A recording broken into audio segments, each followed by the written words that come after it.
بسم اللہ الرحمن الرحیم اعوذ باللہ من الشیطان اللعین الرجیم بسم اللہ الرحمن الرحیم وبہ نستعین وہو خیر ناصر ومعین الحمد للہ رب العالمین وصلی اللہ علی محمد وآلہ الطیبین الطاہرین۔ ہماری گفتگو کتاب المقاصد کے دوسرے حصے کتاب البیع کے مباحث میں جاری تھی، اور آج کے اس درس کا عنوان اکراہ سے متبادر معنی اور معاملات میں اکراہ سے مراد ہے۔ گزشتہ درس کے اندر ہم نے بیان کیا کہ غیر توریہ کے موارد میں جہاں شیخ انصاری نے حکم بیان کیا کہ انسان کو راہ چارہ نہ ہو فرار کا، یعنی انسان تفسی کی نسبت عاجز ہو جائے، تب وہ مکرہ ہے۔ تو وہاں پر ہم نے کہا کہ فرق ہے معاملات اور محرمات میں، ملاک اور منات میں۔ محرمات کے اندر جو معیار تھا بیان ہوا، معاملات کے اندر ملاک بیان ہوا کہ معاملات کے اندر ہم نے کہا کہ وہاں پر ملاک جو ہے وہ یہ ہے کہ انسان رضایت نہ رکھتا ہو، اور محرمات کے اندر انسان کو کسی بھی اعتبار سے راہ فرار نہ ہو، حد الجا تک مجبور ہو جائے اس محرم کو انجام دینے پر، تب جا کر وہ اسے انجام دے سکتا ہے، اور وہاں پر وہ مکرہ حساب ہوگا۔ تو یہ جو ہم نے پیچھے بات بیان کی، اب یہاں پر ہم دیکھتے ہیں کہ روایت کی طرف شیخ انصاری اشارہ کریں گے جو ابن سنان کی تھی، وہاں پر جبر اور اکراہ بیان کیا گیا تھا، اور وہاں سے استفادہ کرتے ہیں کہ محرمات کے مورد میں وہی جبر ہے اور اکراہ ہے معاملات کے مورد میں۔ پھر ہم دیکھیں گے اکراہ سے کیا معنی مراد ہے، آیا جبر اکراہ میں فرق یا فرق نہیں ہے۔ تو آج کی اس گفتگو کے اندر جو ہمارے اہم مطالب ہوں گے، ان میں سے ایک مطلب محظورات اور معاملات میں اکراہ کا معنی اور اس کی دلیل ہے کہ ہم نے جو کہا کہ محظورات کے اندر اور یعنی محرمات کے اندر اور دوسری جانب سے معاملات کے اندر اکراہ کا جو معنی ہم نے مراد لیا، اس کی دلیل کیا ہے اور اس کا معنی ہم نے کیوں یہ مراد لیا۔ پھر اکراہ سے متبادر جو معنی ہوتا ہے وہ کیا ہے، اور اکراہ کا اضطرار سے کیا فرق ہے۔ پھر اسی طرح معاملات میں اکراہ کا جو ہم نے عدم رضایت کا معنی لیا ہے، اس کی وجہ کیا ہے۔ ان مطالب کو آج کے اس درس کے اندر شیخ انصاری بیان کرتے ہیں۔ تو چلتے ہیں اپنے پہلے اس مطلب کی طرف کہ جس میں ہم نے کل بیان کیا درس کے اندر محظورات اور معاملات کے فرق کو اور معیار ہم نے بیان کیا، تو وہاں اس کی طرف اشارہ کرتے ہیں کہ وقت تقدم الفرق بین الجبر والاکراہ فی روایت ابن سنان۔ تو یہاں پر آغا شیخ انصاری فرماتے ہیں کہ کل جو ہم نے درس کے اندر بیان کیا کہ محرمات کے اندر انسان اس منزل تک پہنچے کہ اس کے لیے کوئی اور راہ فرار نہ ہو، مجبور ہو جائے، الجا کی حد تک، جبر کی حد تک پہنچ جائے، تو وہ مکرہ حساب ہوگا۔ اور پھر معاملات کے اندر اکراہ جو تھا اس کا معنی ہم نے کیا کہ عدم طیب نفس ہے۔ تو آپ فرماتے ہیں کہ فرق جو ہے پہلے بیان ہو چکا ہے جبر و اکراہ کے درمیان روایت ابن سنان کے اندر، کہ اس روایت ابن سنان کے مطابق آغا فرماتے ہیں کہ اس فرق کے مطابق فالاکراہ المعتبر فی تصویغ المحظورات، جہاں پر محرمات اور محظورات ممنوعات کی بات ہے، اس کی تجویز میں، اس کے جائز ہونے میں جو اکراہ معتبر ہے، یعنی جو اکراہ جائز قرار دیتا ہے مکرہ کو کہ وہ اس محرم کو جا کر انجام دے، هو الاکراہ بمعنی الجبر المذکور فی الروایہ، یہ وہ اکراہ ہے کہ جو جبر کے معنی میں ہے، اور وہ جبر کے جس کو بیان کیا گیا ہے اس روایت کے اندر۔ اب اس روایت کے اندر جو جبر کا بیان کیا گیا، جبر کی صورت کو کیا کہا گیا تھا کہ الجبر من السلطان، اس طرح بیان کیا گیا تھا۔ تو وہاں آپ نے دیکھا کہ جبر جو ہے وہ اس کو اس طرح سے بیان کیا جا رہا ہے کہ یہ وہاں پر ہے جہاں انسان کو راہ فرار نہیں ہوتی، جہاں انسان کو تفسی نہیں ہوتی کہ وہ اس اکراہ سے بچ سکے، اس کے لیے ممکن ہی نہیں ہے کہ وہ فرار ہو سکے، مجبور ہے کہ وہ اسی ہی کام کو جس پر اسے اکراہ کیا گیا ہے انجام دے۔ تو لہٰذا محظورات کے تجویز میں کہ وہ اکراہ جو اسے جائز قرار دیتا ہے اس فعل محرم کے حوالے سے، معتبر کیا ہے کہ اکراہ بمعنی جبر ہو، جہاں پر اس کو راہ فرار نہ ہو۔ اسی لیے آگے نے کہا کہ ہم نے محرمات کے حوالے سے یہ بات کی۔ والرافع لأثر المعاملات، اور جو اکراہ معاملات کے اثر کو رافع ہے، یعنی صحت معاملے کے اثر کو ختم کر دیتا ہے، وہ اکراہ جو لزوم ہے اس معاملے کے اثر کو ختم کر دیتا ہے، جو اس معاملے کے اثر ملکیت کو ختم کر دیتا ہے، یعنی یہ آثار اس معاملے پہ مترتب نہیں ہوتے۔ فرماتے ہیں کہ یہ کون سا اکراہ ہے، کیا معنی ہے اس کی، یہاں پر فرماتے ہیں کہ ہوا الاکراہ الذی ذکر فیہا، یہ وہ اکراہ ہے کہ جو بیان کیا گیا فیہا اس روایت کے اندر، کس طرح سے کہ انہو قد یکون من الاب والولد والمرأة، وہاں پر جبر اکراہ کو اس طرح سے بیان کیا گیا کہ اکراہ کہاں سے ہوتا ہے، کس کی جانب سے ہوتا ہے؟ اکراہ فرماتے ہیں کہ کبھی مثلا جو ہے وہ والد کی جانب سے اور بچے کی جانب سے یعنی بیٹے کی جانب سے، اور اب جو ہے وہ خاتون کی جانب سے، یہ اکراہ واقع ہوتا ہے۔ تو واضح ہے کہ جب انسان ان افراد کی طرف سے مکرہ قرار پاتا ہے تو اس کے پاس رائے فرار ہوتا ہے، یعنی اکراہ کو جبر کے مقابلے میں اس روایت کے اندر بیان کیا گیا اس طرح سے کہ اکراہ جن افراد سے بیان کیا جا رہا ہے وہاں پر راہ تفصی موجود ہے، یعنی یہ اکراہ حد الجا اور ضرورت تک نہیں ہے، جس کو ہم اکراہ کہہ رہے ہیں جبر کے مقابلے میں، یہ وہ ہے کہ جہاں راہ تفصی انسان کو موجود ہے۔ تو بس اثر معاملات کو جو رفع کرنے والی چیز ہے وہ کیا ہے؟ هو الاکراہ، یہ وہ اکراہ ہے جبر کے مقابلے میں جہاں پر رائے تفصی انسان کو حاصل ہوتی ہے۔ یہی وجہ ہے کہ آپ فرماتے ہیں کہ ہم نے جو پیچھے فرق بیان کیا کہ اس غیر توریہ کے موارد میں محرمات اور معاملات کے درمیان فرق ہے، وہ اس طرح سے ہے کہ خود روایت کے اندر یہ جبر و اکراہ کے درمیان فرق بیان ہوا ہے، جبر جہاں پہ راہ تفصی نہ ہو، اکراہ جہاں پہ راہ تفصی انسان کو حاصل ہو۔ لہذا فرماتے ہیں کہ معیار کیا ہے؟ والمعیار فیہ، پس اس کے اندر یعنی معاملات کے اثر کے مرتفع کرنے والے اس اکراہ میں معیار کیا ہے؟ عدم طیب النفس فیہا، معیار یہ ہے کہ یعنی انسان رضایت نہ رکھتا ہو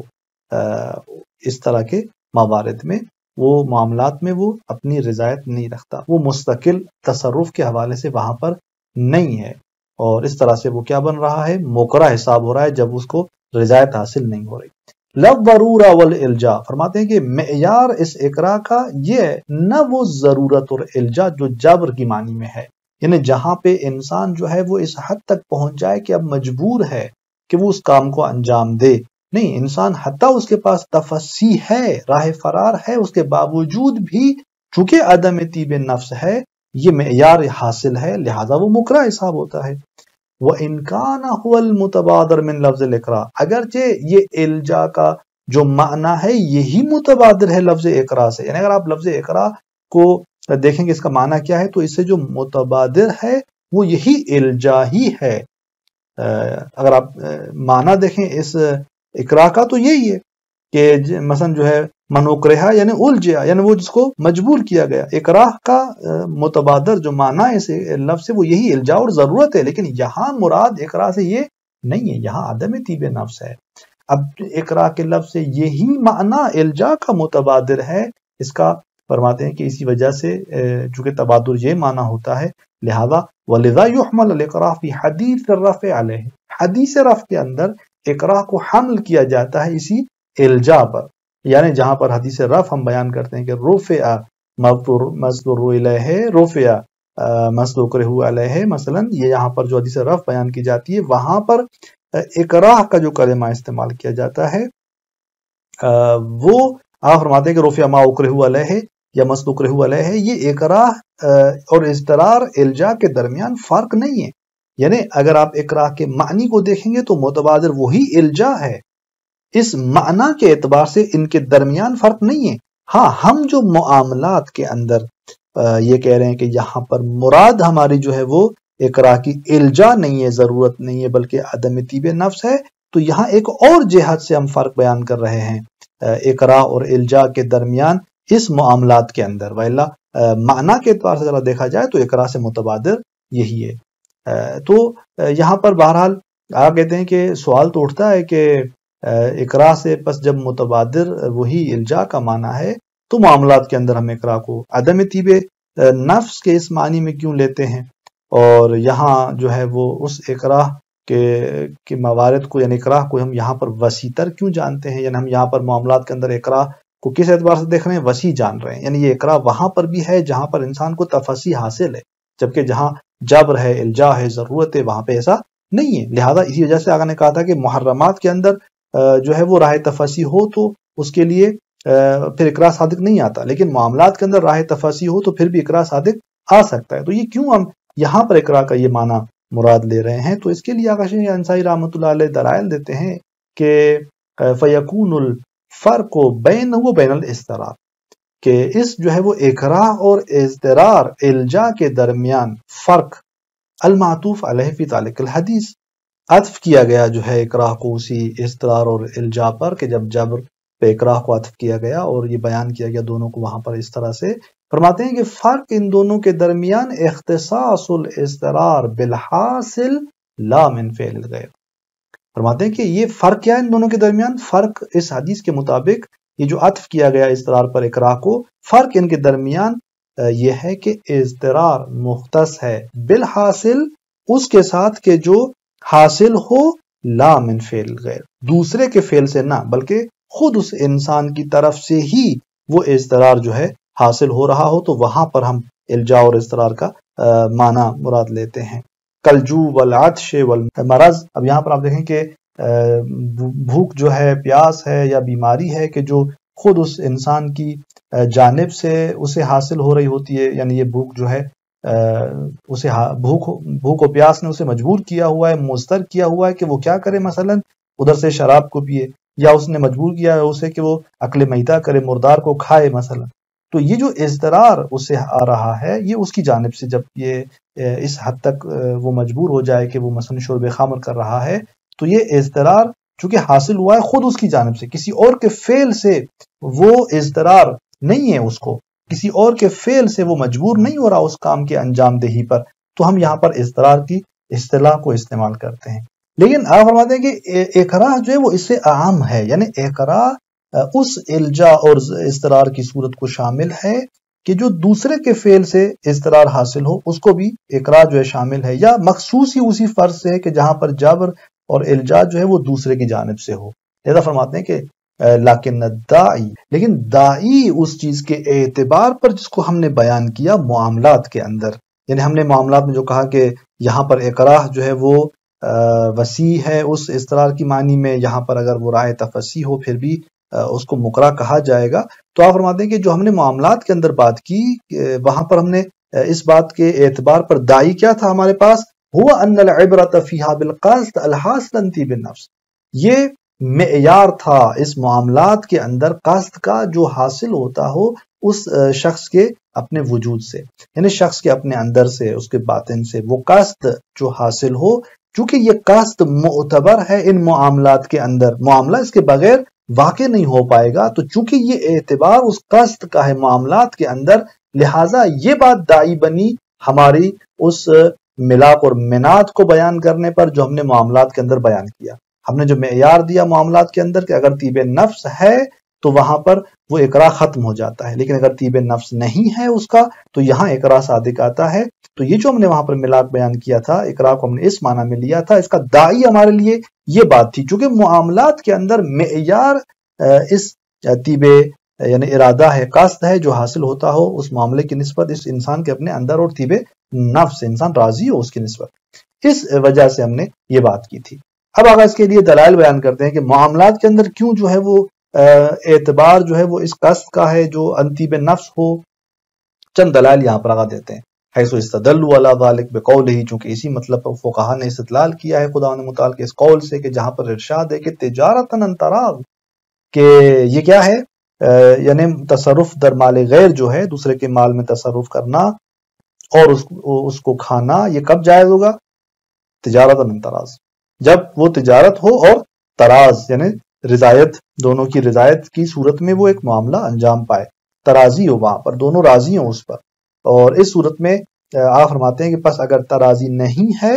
تو معاملہ کیا ہو جائے گا؟ باطل ہو جائے گا۔ اب یہاں پر امکان تفصیح ہو چاہے نہ ہو، حتیٰ اگر امکان تفصیح ہے پھر بھی معاملہ باطل ہے، تو لہٰذا جب اس کو مجبور کیا جا رہا ہے اور وہ اپنی رضایت نہیں رکھتا اس معاملے کی نسبت، اگرچہ اس کو رائے فرار موجود ہے، اس کے باوجود بھی اگر اس نے بغیر اپنی رضایت سے وہ معاملہ انجام دیا اس کی اکراہ کی وجہ سے، تو یہاں وہ مکرہ حساب ہوگا اور اس کا وہ معاملہ باطل ہے۔ تو یہاں پر اکراہ کا معنی اس وجہ سے کیا گیا چونکہ معاملات کے اندر یہ معتبر تھا ان یعنی دلائل کی وجہ سے۔ یا ایک اور دلیل لگا دیتے ہیں کہ ولا یحل مال امرئ مسلم الا عن طیب نفس ہی، کسی مسلمان شخص کا مال حلال نہیں ہوگا مگر اس کے طیب نفس سے۔ اب یہ معاملات کے اندر طیب نفس جو ہے وہ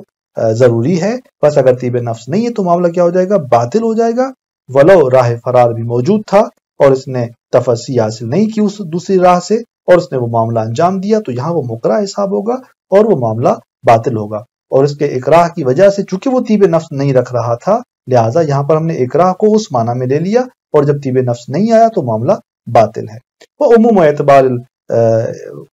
الارادۃ فی صحۃ الطلاق، یا وہ تقریباً روایات کے جو طلاق کی صحت میں ارادے کو معتبر جانتی ہیں، وہ عموم رکھتی ہیں، عمومیت رکھتی ہیں، اور ان روایات کے نقطہ نگاہ سے کہ طلاق جو ہے وہ بغیر ارادے کے نہیں ہے، اور ارادے سے مراد یعنی جہاں انسان جو ہے وہ طیب نفس رکھتا ہو، اپنی رغبت اور ارادے کے ساتھ جو ہے وہ جاری کرے اس طلاق کو۔ اب اگر کسی نے اس کو مجبور کیا ہوا ہے تو وہ طلاق صحیح نہیں ہوگی۔ وجہ وہاں پر یہ بیان ہوئی روایات کے اندر، چونکہ ارادہ نہیں ہے وہاں پر، یعنی طیب نفس نہیں ہے اس کا، تو بس اگر طلاق بغیر ارادے کے ہو، بغیر جو ہے وہ طیب نفس کے ہو تو باطل ہے۔ اب یہ جو ملاک وہاں پر بیان ہوا یہ عمومیت رکھتا ہے، بیع اور دیگر معاملات کے اندر بھی جاری ہوگا۔ اسی طرح بخصوص ما ورد فی فساد طلاق من طلق للمدارات مع عیالہ، اسی طرح وہ خاص طور پر روایات کے جو بیان ہوئی، ہم نے پیچھے بھی اس کی طرف اشارہ کیا تھا، یعنی طلاق کے فساد میں، کہ اگر ایک انسان طلاق دیتا ہے، یعنی من طلق للمدارات، جس نے طلاق دی ہے مدارات کی بنیاد پر اپنے اہل و عیال سے، یعنی ہم نے عرض کیا تھا وہاں پر کہ اس نے دوسری شادی کی ہوئی ہے، اب مثلا پہلی بیوی جو ہے وہ مطلع ہوتی ہے تو اس کے ساتھ مدارات کے عنوان سے کہتا ہے کہ میں نے دوسری کو طلاق دے دی، تو یہ طلاق جو ہے وہ ہم نے کہا کہ باطل ہے اس روایات کے نقطہ نگاہ سے۔ تو بالخصوص وہ روایات کہ وہ بھی اسی وجہ سے، چونکہ وہاں پر جو طلاق دی جا رہی ہے وہ کسی اور مقصد اور داعی کی بنیاد پر ہے، انگیزہ وہاں پر کچھ اور ہے، اور وہاں پر ارادہ اور وہ طیب نفس نہیں ہے، تو اس طرح سے ان روایات کے عموم سے اور اس طرح کی تمام چیزوں سے، یہ دلائل سے یہ بات روشن ہو جاتی ہے کہ بس طیب نفس ملا کے، اب جب طیب نفس ملا کے تو ایک انسان کو جب مجبور کیا جاتا ہے اور وہ اس کی وجہ سے طیب نفس نہیں رکھتا تو معاملہ باطل ہوگا، اور وہ وہاں پر مکرہ حساب ہوگا، بلو اس کے پاس رائے تفصیل موجود ہو۔ اس وجہ سے کہا گیا کہ محرمات اور معاملات کے درمیان فرق ہے۔ محرمات میں مکرہ تب ہوگا جب اس کے پاس کوئی راہ چارہ نہ بچے، لیکن معاملات کے اندر اگر وہ طیب نفس نہیں رکھتا، اس اکراہ کی وجہ سے کوئی اس کو مجبور کر رہا ہے اور وہ بغیر رضایت کے وہ معاملہ انجام دے رہا ہے، ولو راہ تفصیل بھی اس کے لیے موجود تھا، تو یہاں پر وہ اس ملاک کی وجہ سے کہ طیب نفس نہیں رکھتا وہ مکرہ حساب ہوتا ہے۔ تو بس اکراہ، نتیجہ ہماری ان باتوں کا یہ نکلا کہ محرمات اور معاملات میں یہ فرق ہے، معیار دونوں کا الگ ہے، لیکن اکراہ کا جو معنی ہے، معنی کے اعتبار سے استقرار سے فرق نہیں کرتا، کہ یعنی اکراہ سے بھی متبادر وہی الجا کا معنی ہے، وہی استقرار کا معنی ہے، وہی جبر کا معنی ہے، لیکن یہاں پر آپ فرماتے ہیں کہ ہمارے نقطہ نگاہ سے فرق ان دونوں کے درمیان موجود ہے۔ وہ یہ تھا کہ اضطرار مخصوص تھا، یہ وہاں پر جہاں انسان کے اپنی طرف سے وہ مجبور ہو، مضطر ہو جائے، جیسے ہم نے مثالیں دی اوپر آغا شیخ انصاری کے نقطہ نگاہ سے، اور اکراہ جو ہے وہ اس سے وسیع تر ہے۔ اور پھر معاملات کے اندر اس اکراہ کا معنی لیا گیا کیا کہ عدم طیب نفس، اس کی بھی وجہ یہ تمام دلائل تھے جو یہاں پر بیان ہوئے۔ مزید اس کے اندر نکات دیگر موجود ہیں کہ اکراہ جو رافع ہے اثر حکم تکلیفی کو، یہ آپ کہتے ہیں کہ اخص ہے اس اکراہ سے کہ جو رافع ہے اثر حکم وضعی کو۔ ان نکات کی مزید جو توضیحات ہیں وہ اگلے درس کے اندر ہم بیان کرتے ہیں۔ السلام علیکم ورحمۃ اللہ وبرکاتہ۔